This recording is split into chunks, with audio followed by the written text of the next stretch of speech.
एक हलचल भरे शहर के मध्य में एक व्यक्ति रहता था जिसका नाम देव था, लेकिन समाज में वो शैडो रीपर, मृत्यु की छाया के नाम से विख्यात था।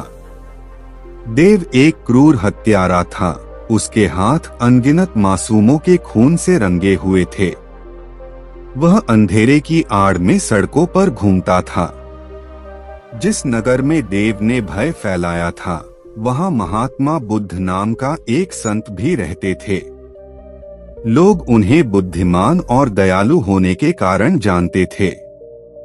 हालांकि देव बुरे काम करने के ये जाना जाता था, फिर भी बुद्ध की शिक्षाओं की गूंज उसके कानों तक आ पहुंची थी। इससे उनमें और अधिक सीखने की उत्सुकता और दिलचस्पी पैदा हुई। एक रात की बात है जब देव को महात्मा बुद्ध के आश्रम के शांतिपूर्ण वातावरण की ओर खींचता हुआ चल गया, मानो कोई आकर्षण बल उसे वहां खींच के ले जा रहा हो। वह भयभीत भी था और उत्सुक, दोनों भी। वह बिना रुके चुपचाप चलता गया। जैसे ही वह करीब आया, उसने महात्मा बुद्ध को चांदनी रात में शांति से बैठे देखा। उनका चेहरा चंद्रमा के प्रकाश से चमक रहा था। वह कौन है? महात्मा बुद्ध ने आवाज लगाई। मैं हूँ, देव, हत्यारे ने कबूल किया।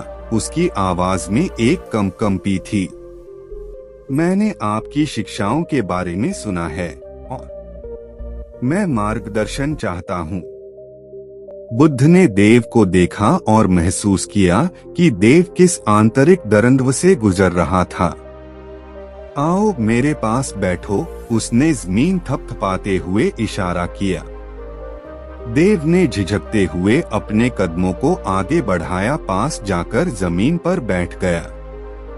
पहली बार महात्मा बुद्ध की छत्र छाया में उसे अपने अशांत मन के भीतर शांति की अनुभूति हुई। तुम्हें मार्गदर्शन की आवश्यकता क्यों है? देव, बुद्ध ने धीरे स्वर में पूछा। मैं एक राक्षस हूँ, देव फुसफुसाया। उसकी आवाज आत्मघृणा से भरी हुई थी। मैंने बिना किसी पश्चाताप के अनगिनत जिंदगियां ली हैं। मुझे यह बुराई का अंधेरा मुझको निगल जाएगा और मुझे डर है कि मुझे कभी मुक्ति नहीं मिलेगी। महात्मा बुद्ध ने ध्यानपूर्वक उसे सुना और दया भाव के साथ कहा, आपका अतीत यह तय नहीं करता कि आप कौन हैं, देव।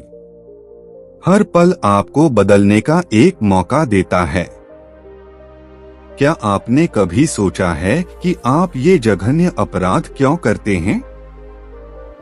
देव इस सवाल से आश्चर्यचकित हो गया और कुछ समय के लिए मौन रहा। मैंने कभी अपने कार्यों पर सवाल करने के बारे में नहीं सोचा कि मैं जो करता हूँ वह क्यों करता हूँ। मैं बस जीवित रहने के लिए जो करना चाहिए वह करता हूँ। महात्मा बुद्ध ने सिर हिलाकर प्रतिक्रिया दिया कि वह समझ गए हैं। एक कहानी है जो मैं आपके साथ साझा करना चाहूंगा, देव। यह सिद्धार्थ नाम के एक राजकुमार की कहानी है जिसे आत्मज्ञान की तलाश में इसी तरह के संघर्षों का सामना करना पड़ा।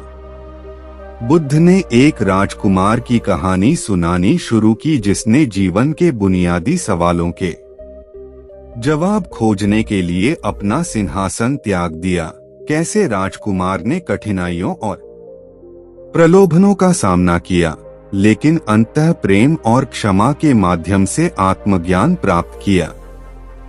जैसे ही देव ने सुना, उसे एक जुड़ाव महसूस हुआ। यह पहली बार था जब उसने अपने जीवन और बुद्ध की शिक्षाओं के बीच समानता देखी। यह पहली बार था जब उसने अपने जीवन को बदलने का, क्रूर होने के बजाय दयालु होने का रास्ता दिखाई दिया। क्रूरता से करुणा की ओर। कहानी से प्रभावित होकर देव ने बुद्ध की आंखों में देखा और पूछा, क्या मेरे जैसे किसी व्यक्ति के लिए बदलना सचमुच संभव है? उसने पूछा। उसकी आवाज आशा से भरी थी। बुद्ध मुस्कुराकर बोले, मुक्ति का मार्ग आसान नहीं है, देव। लेकिन साहस और दृढ़ता के साथ कुछ भी संभव है। अपने अंदर की अच्छाई को अपनाएं और इसे आपको एक बेहतर कल की ओर ले जाने दें। महात्मा बुद्ध के वाणी ने देव के भीतर कुछ बदलाव लाया। यह बदलाव ऐसा था जैसे उसके कंधों से भारी बोझ उतर गया हो और उसे अचानक महसूस हुआ कि उसके पास जीने का कोई कारण है। पहली बार उसे आशा की किरण दिखाई दिया, भले ही वह इतने लंबे समय से अंधेरों में खोया हुआ था। और इसलिए देव ने एक नई यात्रा शुरू करने का संकल्प लिया, आत्मखोज, करुणा और मुक्ति की यात्रा। बुद्ध के मार्गदर्शन से उसने अपने पिछले पापों का प्रायश्चित करना शुरू कर दिया, जहां भी संभव हो संशोधन करने की कोशिश की।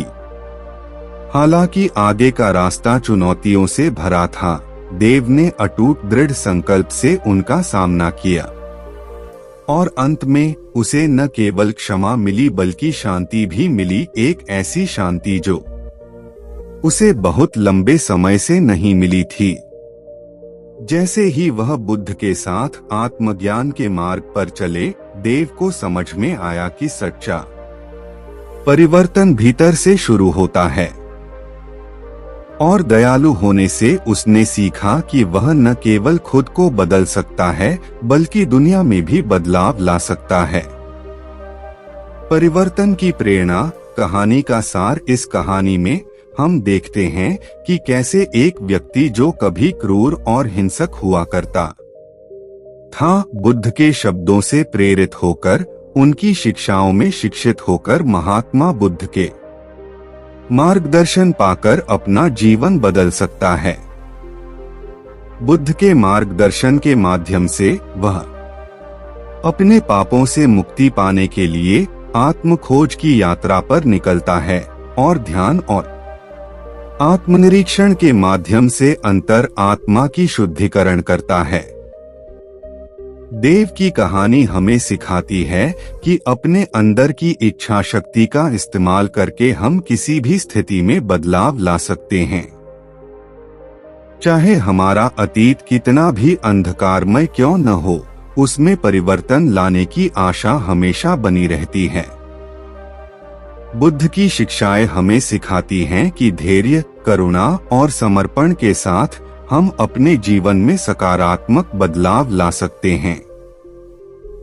कहानी का सार यह है कि चाहे हमारा अतीत कितना भी अंधकारमय क्यों न हो, मुक्ति और परिवर्तन की आशा हमेशा बनी रहती है। करुणा और आत्मबल को पहचानकर उसे अपनाने से हमारे पास अपनी पिछली गलतियों को सुधारने के साथ साथ हम अपने और अपने आसपास की दुनिया में सकारात्मक बदलाव लाने की शक्ति होती है। उम्मीद करते हैं आपको हमारी कहानी पसंद आई होगी और काफी कुछ सीखने को मिला होगा। कहानी के बारे में अपने विचार आप हमें नीचे कमेंट बॉक्स में कमेंट करके बता सकते हैं। बाकी अगर यह कहानी आपको अच्छी लगी हो तो इस वीडियो को लाइक करें और चैनल को सब्सक्राइब जरूर करें। तो मिलते हैं अगली वीडियो में, तब तक अपना ख्याल रखना। धन्यवाद।